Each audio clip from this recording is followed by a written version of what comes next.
Hey, this is David Bradford from Drive Planning, and we are excited to help you generate massive wealth and keep it. Because like Kiyosaki says, it's not how much you make, it's how much you keep. So go get more. Hey everyone, this is David Bradford and Todd Burkhalter from Drive Planning. We see ourselves as wealth evangelists. What does that mean? That means that we want to raise people's awareness about money and how money works. And we're not here at the end of this. There's not some opportunity for you to hire us or to get into some click funnel or anything like that. The whole purpose of this is to raise people's financial awareness because things are freaking nuts, okay? Things are absolutely crazy. We want to talk to you about the CARE Act. We want to talk to you about the one opportunity you have this year because of the CARE Act and what's going on. But we also want to start off by talking about some of the crazy stupidity, foolishness, I would call it arrogance, that's going on that no one's talking about in the media, okay? And so I don't want to be alarmist. We're financial strategists, financial advisors, planners, whatever you want to call it, but we take an outside the box approach. And so we're going to call a spade, and we're going to say some things that maybe you're thinking, but no one else is saying, okay? And so what we first of all want to talk about is just this moment we are in historically from a money perspective. And, Todd and I talked about this before, and here's what I want you to understand. There is no moment in the last 100 years where we have been in a more economically volatile moment. I want you to think about what I just said. That just think about your lifetime from now to when you die. There will not be a more economically volatile moment ever. So what does that mean? That means that we're in a situation that all the people you're listening to on TV and the radio and the governors and social media, okay, they don't have an answer. They don't have a point of reference. Okay, you can. Everyone that I watch when I turn on the TV, who do I see advertising? I go to a website and guess who's advertising? Certified financial planners. Okay, I'm watching the TV, and it's Morgan Stanley and Edward Jones. They want to get you in the stock market. The stock market is out of control, and no one knows what's going on. People are pointing their guns, so to speak. They're getting angry at Warren Buffett, the third richest man in the world, the investor on American soil, the most famous investor in the United States. He's dumping stocks, and the stock markets are going up, and everyone's like, why is he doing that? He's being so stupid. The market's recovering. It's because the answers that they think they have, they don't have, and he knows that things aren't safe and things are not clear of how things are going to work out. And so Todd and I want to talk to you about some of the foolishness of that. And I'm just going to say, he's not going to say it, but I'm going to say it's arrogant, okay, to think that you can, hey, I'm going to put my money here, or I'm going to put my money there, or I don't need this money now, or I don't need that money there. Everything's fine. Everything's going to be better. I just have a good feeling that things are going to come out okay. Well, that's great. Put a sign in your yard and say everything's going to be okay. But we don't know that, and we can't plan around that. We are in the wild west of the economy, and we want to just be a voice of reason and caution to you, not so you can come running to us. Of course, we'd love to help you, but we just want to give you some perspectives. And one of the biggest things we're going to talk about in this video is the CARE Act and this little window of opportunity that you have that you probably will never have again in terms of your retirement accounts. So, Todd, but before we even get to that point, because we got to talk about, retirement accounts and how they work, and we're going to get to that. We're going to show you how they work. We're going to talk about tax history. Not a lot, okay, because you go to sleep, okay? But what are some of the things that you're seeing, Todd, and hearing from other people, whether it's clients or in the media or from other financial advisors that you're like, are you flipped out of your mind? What are some of the things you're hearing? Yeah, we are in a unique time period in history. And if you look at, if you go back like you were describing 100 years, the most the most equal time that we could compare ourselves to, the time that we're in versus some other time period, is the Great Depression. And so if you look back at the Great Depression, people were doing everything possible that they possibly could to string it together, to make ends meet, it was frankly a point of desperation for a fair amount of people. And so, David, you know me, I don't like to be this alarmist type. No, absolutely not. I generally have a great sense of hope and positive outlook, which I still do. Well, our faith, again, we're not saying that whoever's listening to us have to come at things from a Christian point of view, but our faith makes us very hopeful. Absolutely. Okay. But there still is an opportunity here to do some very right things, even if you had these same opportunities and times weren't as they are today. Oh, wow, that's a really good point. Okay. And so if you think about qualified plans, which we set this up on the basis we're going to talk about the CARE Act and some little nuggets that were inside of the CARE Act. A little bit of level set here. I assume most people are familiar or at least have heard the phrase CARE Act. Inside of the CARE Act, President Trump and Congress put into action a stimulus plan called the CARE Act that allowed for the government to print money to get out to the general population as well as to get out to business owners. And amidst that same conversation, amidst that same bill, they put in there some little nuggets, and I call them little nuggets because it isn't the thing that made the headlines.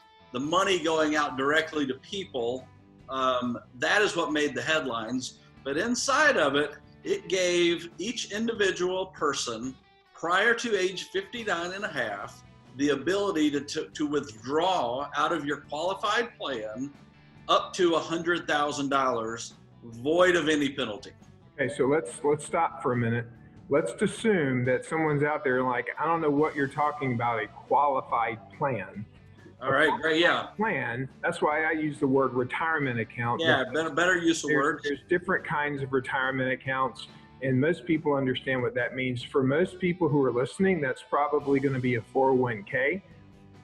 If you're a real estate investor who, we work with a lot of real estate investors in the Southeast, that could be a self-directed IRA, okay? Could be. And as you know, in those self-directed, there's a lot of constraints and a lot of rules of how you can use it. You can't use it for this, you can't use it for that. And so there's a lot of locks that are put on that money and a lot of rules on how you can use it and direct it.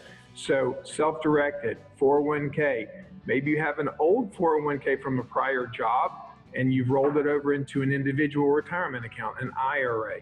If you're a teacher, it might be called a 403B. Or 403B, exactly. Maybe some type of healthcare system that's a nonprofit, or there's all different types of qualified plans. By qualified plans, as you're indicating, this qualified under government. Deferred. Right, yes. And so I was talking to somebody earlier today, David, and we were talking about when things are taxed. Are they taxed now? Are they taxed later? Is a big deal. That's a big idea around what you're going to ultimately pay. And so I know we're going to get into this and talk a little bit about the history of tax and where we are currently. All of these things make a radical, huge difference as to your use of money and when and how much you get to use, as well as anytime you have the ability to gain more control over your money, that is generally a very good idea. Regardless of COVID-19 or a depression or a financial situation, more control over your money is generally a good, positive thing. So if the government that is typically controlling your access and your ability to control your money in a retirement account If all of a sudden they wave their magic wand and say, we're going to make an exception for you, and you have an opportunity to get full control of this money that we have been controlling, and we've been telling you what you can and can't do, then that's a great opportunity in any context. So as we jump into this, we're going to tell you right now, you need to do everything you can to get your money out of your retirement account as much as you can without any penalties. That's what we want to urge upon you. And maybe you're thinking, well, David, that's crazy. I've always heard that's for retirement. What would I do with it? I don't need it. Maybe you're thinking, well, holy crap, David, that's crazy. That would make my income go up and I have to pay taxes on it. Well, you're going to have to pay taxes on it anyway. So it might make sense to pay taxes on it now, which, by the way, the exception is you get to pay it over 3 years. If the taxes are lower now than in the future, it would make sense to do that. Why else would you need to be able to do that? Some people are like, look, my income's fine, my job's fine. What if you lose your job? Okay, and now it's 2021, you lose your job, and now you don't get access to that money without penalties, and now you're paying 10% more. Deals off the table in 2021, and I actually saw an article, and to me it's a shameful article that I shared it with you, came from Morgan Stanley Advisor, put it out in Financial Planning Magazine, which frankly I write for. I actually contribute to that as well. To me, it was a flagrant misuse of their platform to be able to share with people that there was no reason why you should do this. So maybe what we're suggesting to you maybe is a little contrarian to what other people out there are saying, but I got to question the motives of the person that wrote the article of, hey, take money out of the account that we manage and go use it differently. And they were suggesting not to do it. I have to question their motives. And so if your advisor is telling you something different, I think we ought to have a conversation in full context of why they're saying that. And understand that. You know what, let's put that to rest real quick, Todd. Okay, most financial advisors, again, we do financial planning. We do those kind of things, but we are outside the box. We take a very different approach. That's why we are trying to ring the bell and get your attention, because you're not going to hear this from the mainstream media, okay? The big institutions that own all the big skyscrapers in every city, okay, that their one goal is to get as much of your money and to manage it.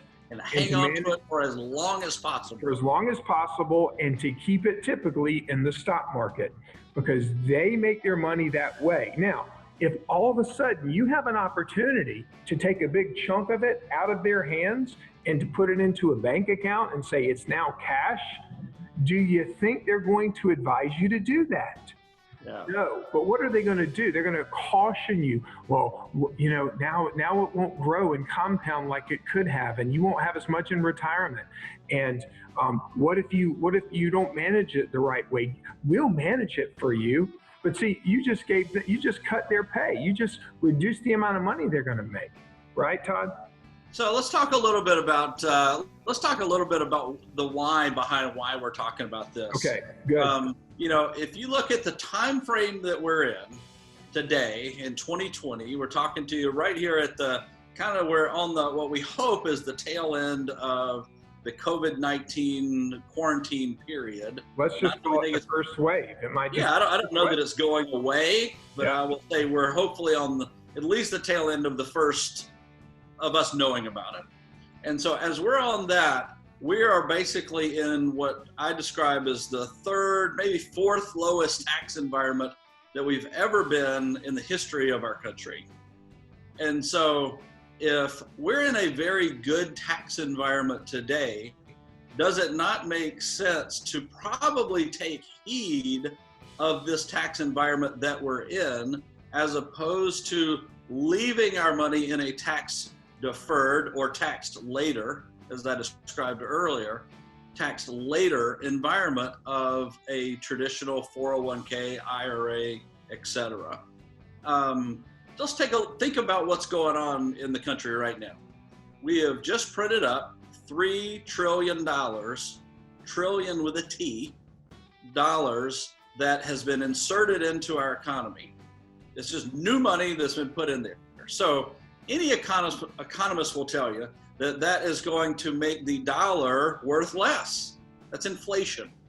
And so currently we're operating, on steroid, you're right. And so of 10% of our national debt. Yeah, and so you think about it, we're at about a $25 trillion deficit that our country is running that will, in theory, have to get paid up at some point. We fight wars all over the place.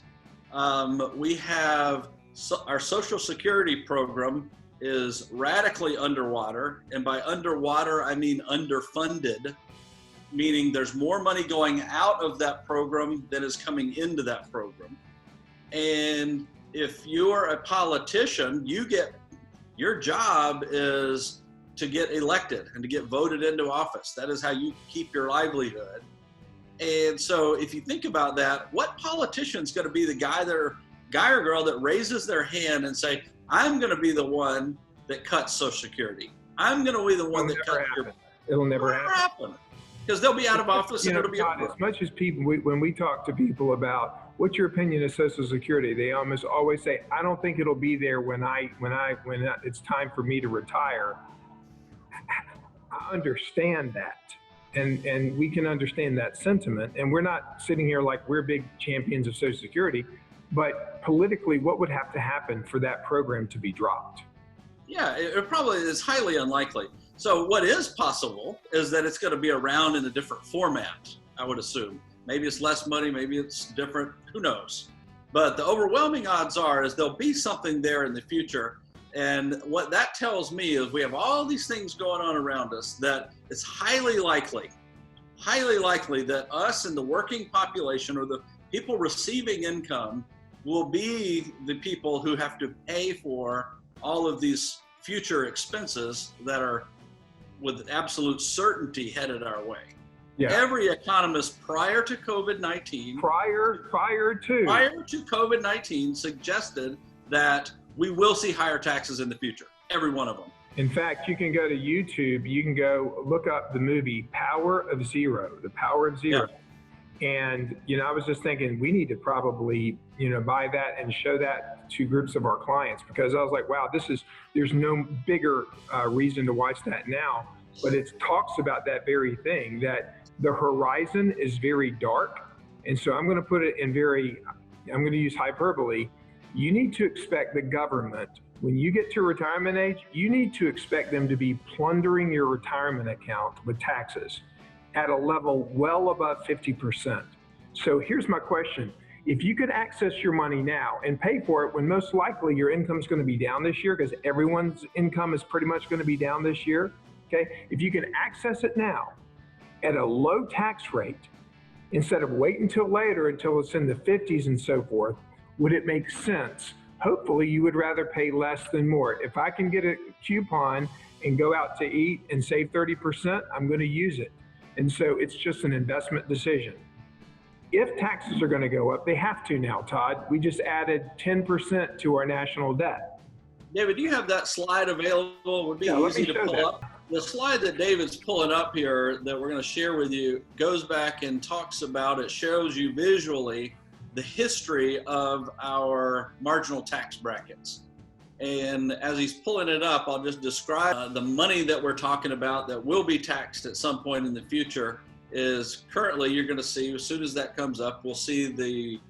So before we get to that slide, let me just explain again, if you're just watching this, qualified plans or retirement plans, 401ks, IRAs, self-directed IRAs, everyone knows what deferred means. That means they don't have to pay taxes on it now, but they keep forgetting they have to pay taxes on it one day. But when you think about defer, what does really defer mean? It means to postpone. And Todd, usually if my shoulder's hurting me and I postpone working on it and I keep working out on it, it usually means it's a bad idea, right? Right. Usually when we postpone things, it's usually not a good idea. So qualified plans, your money that's going into your self-directed or your 401k or your IRA, it postpones two things, not one, two.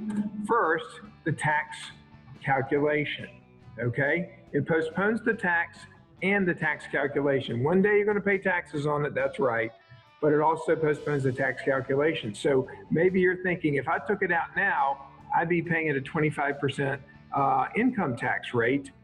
One day in the future, you're going to pay at whatever the government says that rate's going to be, and you don't know what it is. So it's really important to understand what tax bracket will you be in at retirement.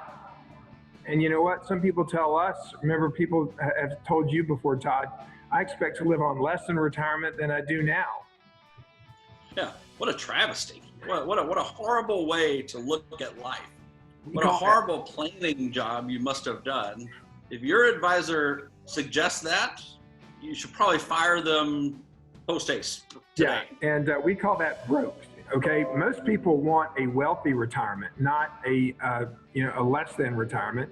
And you also have to ask yourself what deductions you're going to take when you get there. A lot of people, they think their house is going to be paid for. They're not going to have kids to write off their deductions. They're going to be painting themselves into a corner. But one of the things that Todd wanted to focus on is the tax history. And so, right.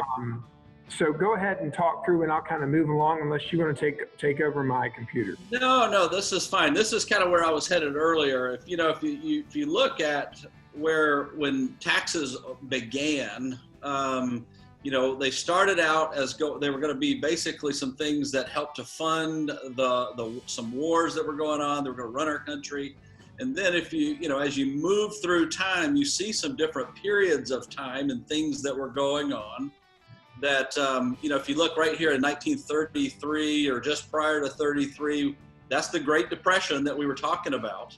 And so anytime, following an economic downturn or a depression or some really horrible time in our history, you're going to see a spike in taxes because they have to pay for stuff. They have to. So the government has to get involved. The government has to get involved. The government starts making programs to help the economy, and so we can see just right there at the Great Depression, you had the highest tax rate was 25% for anyone making $100,000, or is that a million? 1, 2, 3. That is $100,000. 100,000. Not a lot of people made that in 1931. The next year, it goes up to 63%. Okay. So that's more than double in 1 year because the economy went to hell. Go ahead. And back when I first started, David, in the financial business 23-ish years ago, there was an older gentleman in the office that he always, when we would go through this same conversation, he would talk about the times in I guess it was 50s and 60s, where John Wayne and Ronald Reagan and some of those guys were making movies. And he always talked about how they only made one movie per year because sometimes they would make $1 million maybe even in those times on a movie or make a lot of money at least. And it wouldn't behoove them greatly to continue to make more money during that time because the highest marginal tax bracket was up into the 90s. So look right here. So at the end of World War II, the highest tax bracket, 94% for anyone that made. Now, see right here, in 1941, it was 81% if you made $5 million. Well, there weren't a lot of people like that. But by 1945, it's $200,000 and it's 94%. So imagine if you made over $200,000, any money above that, $6 you would keep, $94 would go to the government. But see, we're in this period right here where, we've been doing deficit spending. And so, we're in the third lowest period in income tax history. And so people don't think it's possible. But look at this. You remember this one right here? Let me put this right here. If you took all the averages, if you took all of the tax rates and you averaged them together, what would you get? You would get almost 58%. See, people who are young like us, they can't relate to that because they've never lived in a world where they face tax rates that high. But they don't believe it's true. Huh? They don't believe it's true. They don't believe it's true. They don't even believe it's reasonable. I've had people, when showing this same slide, challenge me on this. And, you can go back in time and look through it. If you look right here in the 80s, you see it start to fall off when Reagan was starting to do some of the cuts and things that he did. And so, when we get, this slide, I think stops at 2013 or so. It goes a little beyond. It stops at 2013 right here, 37%. We're still basically at a very low point. And so all we're suggesting is, just let me ask you the question. I'll ask anybody, I hope if you're online, if you're watching this, that just ask yourself the question, is it possible? Is it reasonable to expect that we could possibly see numbers higher than we are today? Am I saying it's going to go to 94%? No, I don't know is the answer. But I'm suggesting that it's highly likely that we could see increased tax rates. So when we have an opportunity, what is it we need to tell people to do? So when we have an opportunity where we can seize control of money, I think you have to, you can't stick your head in the sand and just act like it's not happening, or be oblivious, or just wait and see how it turns out. You got to take action. Do not let this opportunity pass you by. This is a window of time. Yeah, you're not going to have another chance. Not going to have another chance. So Todd, if someone's saying, but I don't need it, I don't need to take out $100,000 out of my 401k, Todd, what would you tell them? I would say good for you. That's great. That's awesome news. It sounds like you've done a good job planning. So keep doing a good job planning and make this step. Take the money. They're allowing you this one-time opportunity to avoid the pre-59.5 additional early withdrawal penalty of 10%. They're foregoing that, and they're allowing you to spread the tax over 3 years beginning in 2021. And so even if you just waited to 2021 and then took it out, you'd have to pay it all in a lump sum at one time in 1 year. Exactly. They're letting you spread it out. Take the deal. Giving you a payment plan. Take the deal. Yeah. Take the deal. And so what do I do with it? What do you do with it when you get the money? Okay. Redeploy it. Put it into things that are going to mimic or do things equal to or better than, rather better than the retirement plan that you had it in. So what does that look like? Let's invest it into things that also provide us tax benefits going forward. Let's invest it into things that provide cash flow and income today so that we can enhance our lives today, not 20 years, 10 years, 15, 30, whenever it is that you reach age 59.5 or 60 or 65. Impact your world today. I hear what you're saying, Todd, but I think a lot of people who are listening to this, they haven't even gotten their cash where they need to. They're behind on the reserves. And so, look, first of all, listen up, everyone. If you and your spouse or partner each have a 401k and you can take out up to $100,000. If you have less than $100,000, take it all out. What do I do with it, David? Put it in the bank. Okay, check mark. You've got it out. You've hit the opportunity. Okay, so now what do you do? Well, the first thing you do is you say, what are my expenses every month? Not what do I wish they were or imagine they were if we were more Dave Ramsey-ish. No, what are your actual expenses every month?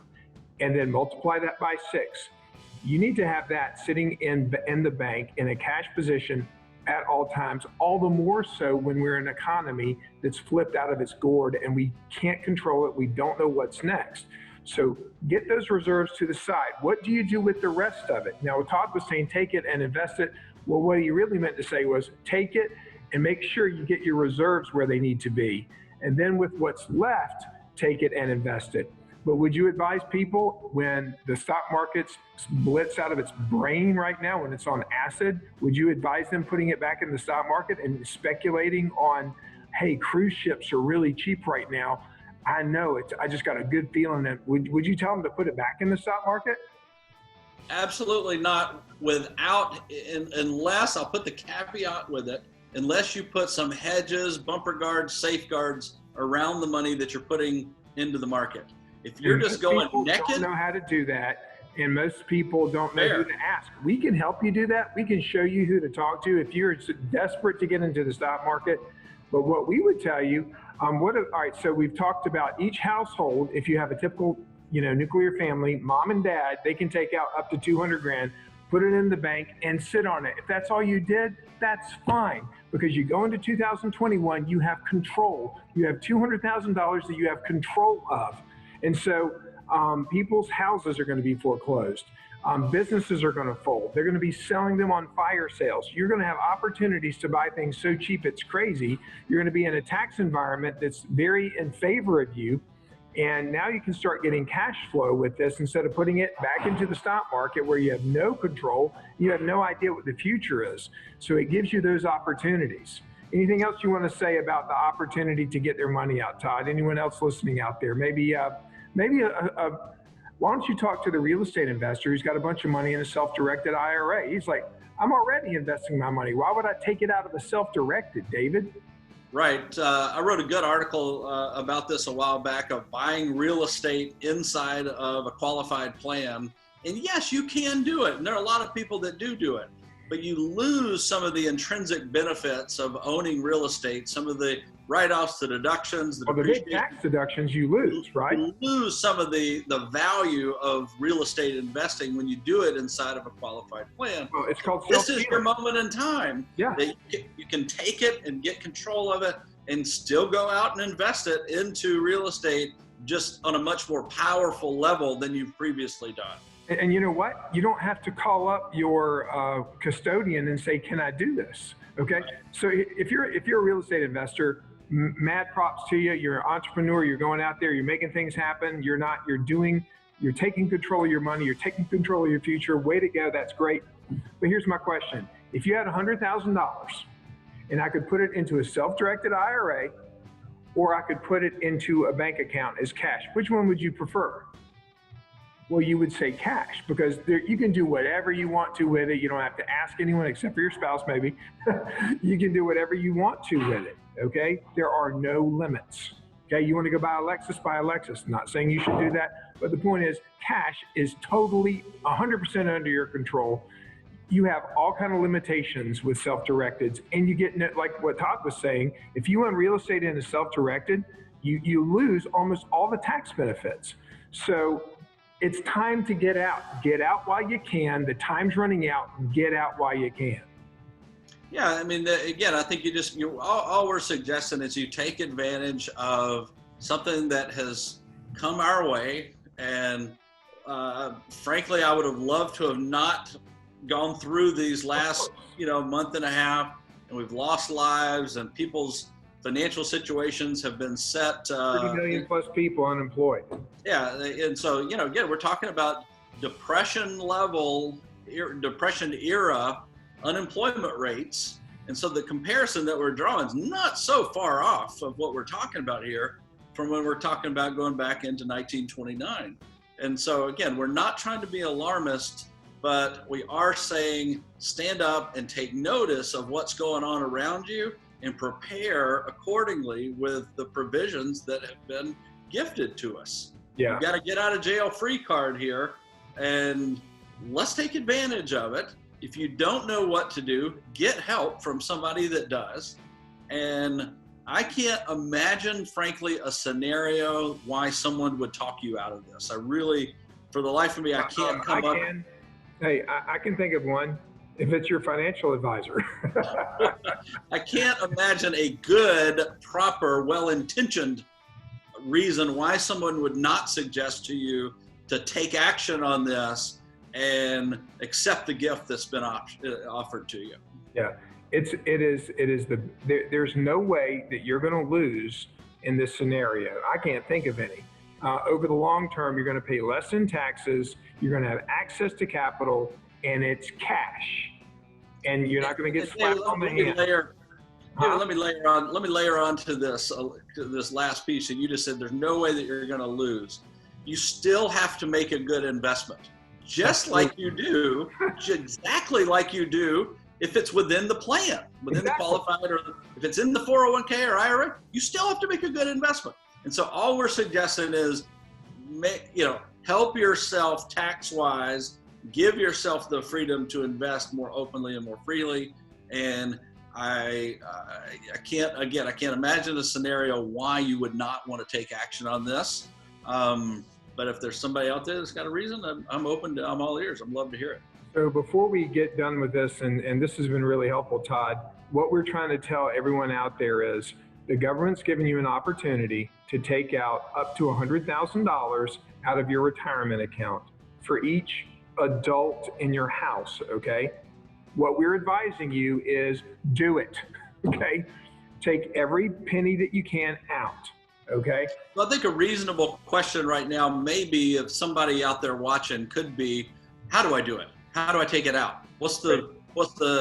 How semantically, what are the steps in order to get the money out of said plan? I've had my clients ask me the same thing. And so what do you do? It's a very simple phone call. You pick up the phone, you call your advisor. If you don't have an advisor, you call your custodian of the plan and tell them that your life has been impacted by COVID-19. You need the money. I would use that term. I need the money.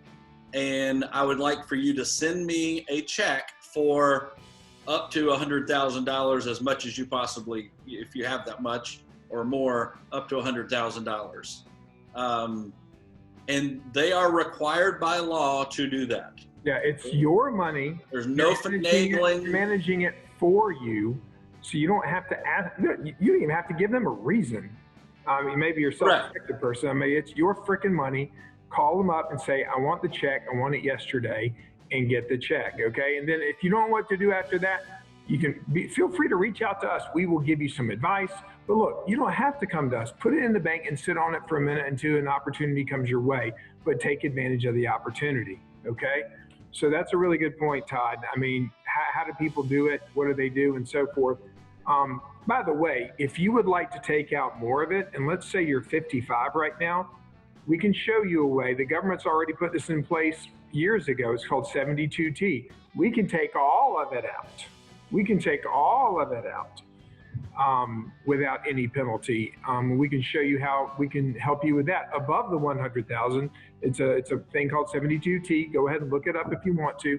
The last thing there are rules around that. Yeah, sure there are. There's calculations that will help you, or again, if other people, I don't want to be selling here too much. Yeah. But there are calculations and there's rules and things that have to all out if you qualify under certain age restrictions and so forth. And so, but yeah, you're a valid point, David. Is there is availability to do this above and beyond what we've described throughout the first part of this video. And the last thing I want to do, Todd, let's talk about people who just the other day, these people are maxing out their 401k. Even now, they're still putting money in their retirement plan. I think, for me, look, first of all, whether you have 6 months of cash or not, stop putting money into this volatile tornado. Okay, just stop it. We call it a retirement interrupt. It doesn't mean that we don't want you funding your retirement. It doesn't mean you're not going to go back to it when things are stable. But why are you shoveling money into something that can destroy it in a minute?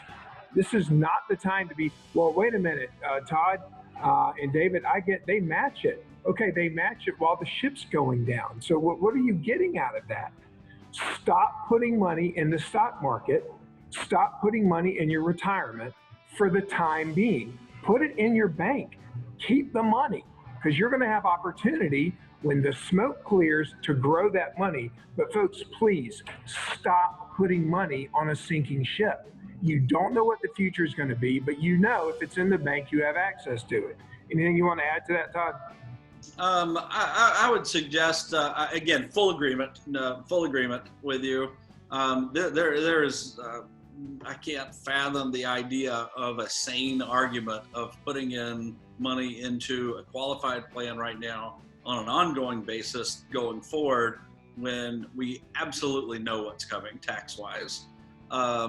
So the question to me would be, I agree with getting your reserves adequate and getting yourself a buffer there by all means. I would say let's also focus though, because my fear is this. My fear is that if you give somebody, a lot of people, not everybody, you give a lot of people access to that money, if it's in their checking account, it becomes gone out of that checking account. True. And it shows up in a shiny new object of some sort. And so what I would suggest is create what I describe as a wealth coordination account. It's nothing fancy. Don't Google it. We made it up. It's a term that we make up. That's a place to hold money while you're not exactly certain of what to do with it. When you're just kind of putting it away in order to hold it, but we know with absolute certainty we're going to use that money for long-term wealth building. Absolutely. And so a wealth coordination account, I think, is to me the place to set that up. It can be done at your local bank or credit union or wherever, but put that money away. And then when you have those reserves built up and you've got a little bit of money sitting there, then let's talk about how do we invest the money.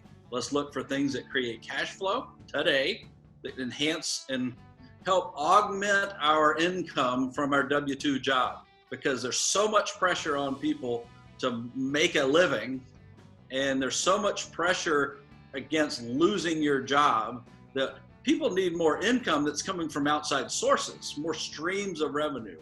So let's focus on things that create cash flow today, but also things that provide tax advantages, because we are giving up the advantage of, we reduce our income a little bit today, even at a low rate, it's still a little bit of a help.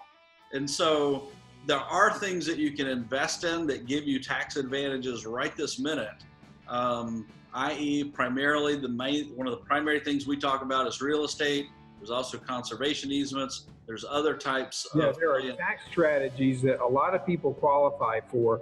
So just so you know, our clients that we're telling to do this, we're telling them, look, your income tax might go up a little bit because your tax bracket, you're going to drop in an extra 33 grand, right? Every 3 years or something like that. But we can manage that tax risk because we have time to plan around that and put things in place that will basically gobble up most of the taxes that are due. That's what we do. We bring an outside the box approach where we use strategies that the very wealthy 1%ers have been using, and we show our clients who are middle class, upper middle class, we show them how they can take advantage of it too. David, I think this has been great. I appreciate you putting this together. And if you are out there, and you've got suspicion about this, or you just want to put yourself through the financial model, you ought to do it. You ought to take action.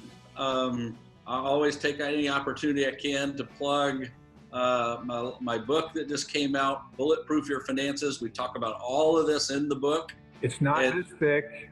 It's not this thick. It's 40 pages. I don't know that much, so I couldn't fill up more than 41 pages. But it does walk you step by step through building up your protection, building up your reserves, building up things that create cash flow, and also provide you these tax advantages that we talk about. We talk about the three main places that we invest in with our clients, and they are not 401ks, IRAs, 403bs, and all of the things that mutual fund companies and investment companies have worked with the government to package up to make them attractive to the average investor. Billions in marketing to get you to get behind it. Yeah.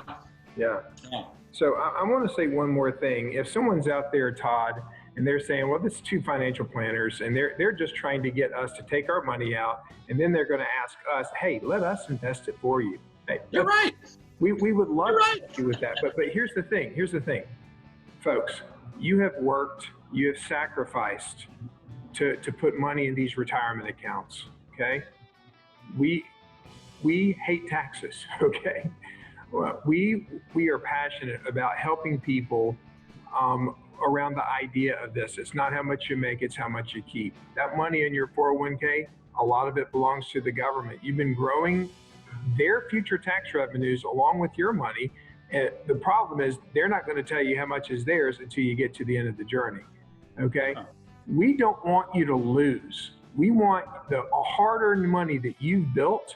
We want you to have the most you possibly can. This provision that the CARE Act has given is giving you the opportunity to take advantage of that and to keep more of the money that you've worked so hard for and sacrificed. Other people are spending all their money. They're not doing anything for retirement. They're going on cruises. They're doing all this. You've spent years, maybe even decades, building this nest egg. We don't want you to lose any opportunity that will allow you to maximize the use and the enjoyment of that. That's why we're telling you this right now. You get one shot. Get out while you can. Hey, thank you for having me today, David. Thank you for everybody else that's out there listening. Hey everyone, I hope you enjoyed the video. I hope it's going to help you keep more, make more, and live more. We would love to resource you more and give you anything we can to help you be successful. So link up with us on driveplanning.com. Follow us on Facebook, Twitter, Instagram, TikTok. We're all over the place. We'd love to hear from you on all of those. And in the meantime, as you're building your wealth, go get more.